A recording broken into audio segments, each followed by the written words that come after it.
Kwa jina mimi naitwa Sonata Nduka, ni msemaji wa Generation Samia. Nikianza moja kwa moja kuhusiana na kongamano kubwa la fursa za uchumi ambao tumekuja kulifanya hapa Mwanza.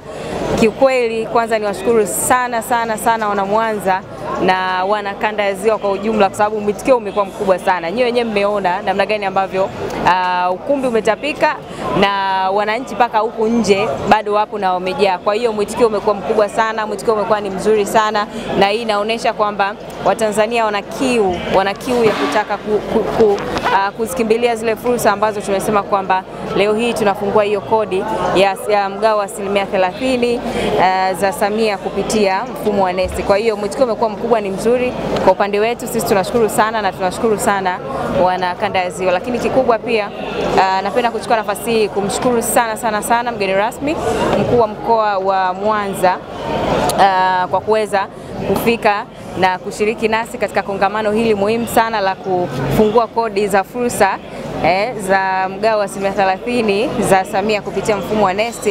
Na wote tumemsikia kila alichokizungumza Mheshimiwa mkuu wa mkoa wa Mwanza, namna ambavyo mkoa wa Mwanza una fursa nyingi, na sisi tuliliona hilo, ndio maana tukaja pia Mwanza kumulika zile fursa ambazo ziko hapa, ambazo serikali ya mkoa inahitaji wazabuni ambao ni Watanzania kuweza kuchangamkia hizo fursa ili waweze kujiinua kiuchumi. Kwa hiyo amezungumza mengi na fursa ni nyingi ambazo amezizungumza, ambapo kama serikali wao kama mdomsikia mkurugenzi alisema kabisa kwamba 70% ya bajeti yote ya serikali inaingia kwenye swala zima la ununuzi wa umma. Kwa hiyo taasisi zote za serikali zinafanya manunuzi, na zinanunua wapi? Zinanunua kwa hawa Watanzania ambao tumekuja kuwapa hiyo fursa hii leo. Kwa hiyo ni wao tu kuweza kuchangamkia.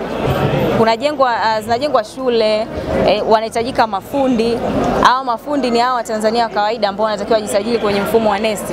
Pengine inawezekana labda elimu haijawafikia kutokana na kwamba PPRA wasiweze kufika mpaka ngazi ya chini kabisa. Kwa hiyo sisi tumeiona hiyo na tukasema kwamba kwa sababu tunazitangaza zile fursa ambazo zilizopo na zinazoendelea kutekelezwa katika serikali ya awamu ya 6, basi na hii ni fursa. Kwa hiyo ndio maana moja kwa moja sisi tukaamua kuandaa kongamano hili kubwa ambalo limekutanisha wana Mwanza wengi ili kuweza kujua kuna nini huku kwenye makundi maalum, hasa kwenye masuala mazima ya ununuzi.